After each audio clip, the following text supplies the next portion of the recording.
Hi welcome back to my YouTube channel and Facebook page. ಇವತ್ತು ಒಂದು ಹೊಸ information ಜೊತೆ ನಿಮ್ಮ ಮುಂದೆ ಬಂದಿದ್ದೀನಿ. ಬನ್ನಿ ಅದೇನು ಅಂತ ನೋಡೋಣ.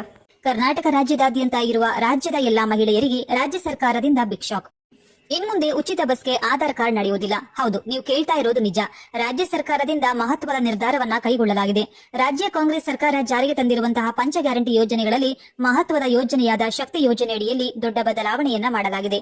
ಇಡೀ ರಾಜ್ಯದ ಎಲ್ಲಾ ಮಹಿಳೆಯರಿಗೆ ಸ್ಮಾರ್ಟ್ ಕಾರ್ಡ್ ಅನ್ನ ವಿತರಿಸಲಾಗುತ್ತಿದೆ. ಈ ಸ್ಮಾರ್ಟ್ ಕಾರ್ಡ್ ಅನ್ನ ಮಹಿಳೆಯರು ಎಲ್ಲಿ ಪಡೆದುಕೊಳ್ಳೋದು, ಅಗತ್ಯವಾಗಿ ಬೇಕಾಗಿರುವ ದಾಖಲಾತಿಗಳು ಏನು, ಇಷ್ಟಕ್ಕೂ ಎಷ್ಟು ಹಣ ಪಾವತಿಸಬೇಕು, ಯಾವಾಗ ಸಿಗುತ್ತೆ, ಈ ಎಲ್ಲಾ ಸಂಪೂರ್ಣವಾದ ಮಾಹಿತಿಯನ್ನ ಈ ವಿಡಿಯೋದಲ್ಲಿ ನೀಡಲಾಗಿದ್ದು, ವಿಡಿಯೋವನ್ನ ಕೊನೆಯವರೆಗೂ ನೋಡಿ.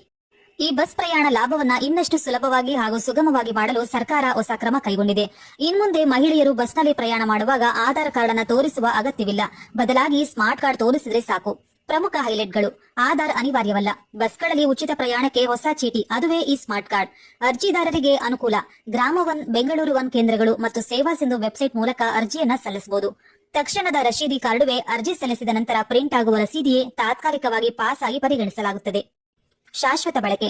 ಸ್ಮಾರ್ಟ್ ಕಾರ್ಡ್ ಶಾಶ್ವತವಾಗಿದ್ದು ಪ್ರತಿ ತಿಂಗಳು ಪಾಸ್ ನವೀಕರಣ ಮಾಡುವ ತೊಂದರೆ ಇಲ್ಲ. ದಾಖಲೆ ನಿಖರವಾಗಿರಲಿ. ನಕಲಿ ದಾಖಲೆ ಅಥವಾ ತಪ್ಪು ವಿಳಾಸದ ಮಾಹಿತಿಯನ್ನು ನೀಡಿದರೆ ಅರ್ಜಿ ತಿರಸ್ಕಾರವಾಗಲಿದೆ. ಮೂಲ ನಿವಾಸ ಮಾನ್ಯತೆ. ಕೇವಲ ಕರ್ನಾಟಕದ ನಿವಾಸಿಗಳಿಗೆ ಮಾತ್ರ ಈ ಸ್ಮಾರ್ಟ್ ಕಾರ್ಡ್ ಮಾನ್ಯ.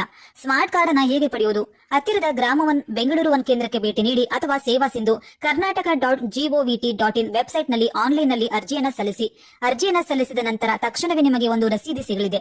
ಅದು ತಾತ್ಕಾಲಿಕವಾಗಿ ಶಕ್ತಿ ಪಾಸ್ ಆಗಿರುತ್ತದೆ. 2 ತಿಂಗಳ ಒಳಗಾಗಿ ನಿಜವಾದ ಸ್ಮಾರ್ಟ್ ಕಾರ್ಡ್ ಅನ್ನ ಸರ್ಕಾರವೇ ನೀಡುತ್ತದೆ.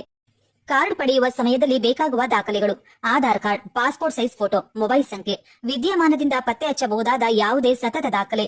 ಯೋಜನೆಯ ಲಾಭಗಳು: ಮಹಿಳೆಯರಿಗೆ ಉಚಿತ ಮತ್ತು ಸುರಕ್ಷತೆಯ ಬಸ್ ಪ್ರಯಾಣ, ಆರ್ಥಿಕ ಉಳಿತಾಯ, ದಿನಸಿ, ಶಾಲೆ, ಆಸ್ಪತ್ರೆ ಮತ್ತು ಉದ್ಯೋಗಕ್ಕೆ ಹೋಗುವಾಗ ಭಾರಿ ಹಣದ ಉಳಿತಾಯ, ಸ್ವಾತಂತ್ರ್ಯ ಮತ್ತು ಆತ್ಮವಿಶ್ವಾಸ. ಮಹಿಳೆಯರು ತಮ್ಮದೇ ಆದ ಕೆಲಸಗಳಿಗೆ ಸ್ವತಂತ್ರವಾಗಿ ಪ್ರಯಾಣ ಮಾಡಬಹುದು.